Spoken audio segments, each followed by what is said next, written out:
Good morning dear student. DElEd द्वितीय semester के प्रशिक्षकों का इस ऑनलाइन वीडियो में मैं स्वागत करता हूं। सामाजिक विषय के अंतर्गत निर्धारित अर्थशास्त्र विषय में सम्मिलित टॉपिक मुद्रा से संबंधित एक नियम है जिसे ग्रेसम का नियम कहा जाता है। आज हम लोग इसी ग्रेसम के नियम को अध्ययन करेंगे।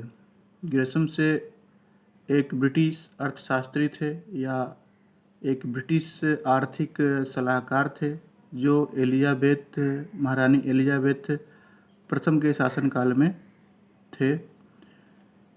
ग्रेसम के नियम को समझने से पहले ब्रिटिश में एक संक्षिप्त कहानी के माध्यम से मैं आपको वहाँ पे प्रचलित मुद्राओं के संबंध में जानकारी देना चाहेंगे।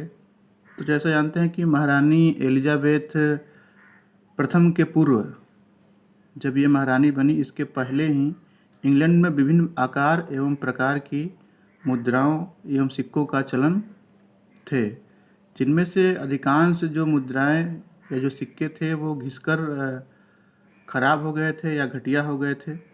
महारानी इन सिक्कों को हटाना चाहती थी, अतः उन्होंने अपने शासनकाल में नए एवं पूर्णकाय सिक्के यह सोचकर जारी किए कि जनता पुराने एवं घटिया सिक्कों को प्रचलन से बाहर कर देगी, किंतु वास्तविक स्थिति इसके बिल्कुल विपरीत रही। महारानी को यह देखकर बहुत आश्चर्य हुआ कि नए सिक्के जारी होने के कुछ समय बाद ही चलन से गायब हो गए थे और लेन देन के लिए पुराने सिक्के ही प्रचलन में विद्यमान रहते थे। अतः इस समस्या को महारानी ने अपने आर्थिक सलाहकार सर थॉमस ग्रेसम को बताया और समाधान ढूंढ निकालने को कहा।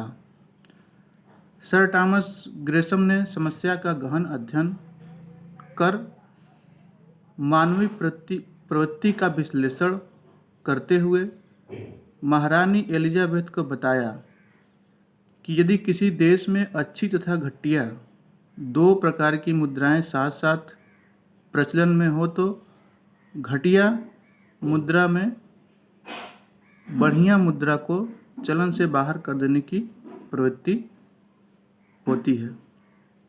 यदि घटिया मुद्रा परिणाम में सीमित नहीं है तो वह अच्छी मुद्रा को चलन से बाहर कर देगी। अब ये तो था मुद्रा के संबंध में। आप मानव का वास्तविक व्यवहार में देखते होंगे कि मनुष्य का यह स्वभाव है, वह अच्छी वस्तु को अपने पास रखना चाहता है, जबकि खराब वस्तु को पहले ही उपभोग करना चाहता है या दूसरे को देना चाहता है। आप अपने दैनिक जीवन में बहुत सारे लोगों को या खुद भी देखे होंगे, समझे होंगे कि जो वस्तु या पदार्थ आपके पास है, अगर वह घटिया है तो आप घटिया या खराब वस्तु को पहले बेचना चाहेंगे और अच्छी वस्तु को अपने पास रखना चाहेंगे।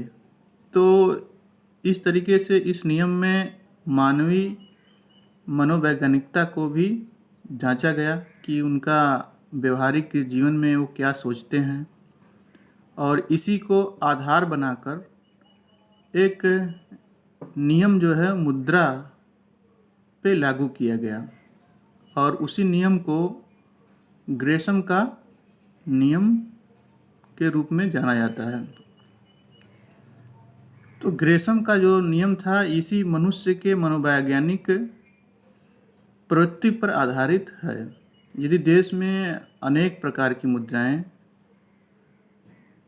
हों या अनेक प्रकार की मुद्राएं चलन में हो तो उनमें से कुछ अच्छी मुद्राएं हो सकती हैं और कुछ बुरी। ऐसी दशा में मनुष्य अपने स्वभाव के अनुसार अच्छी मुद्रा को अपने पास रखेगा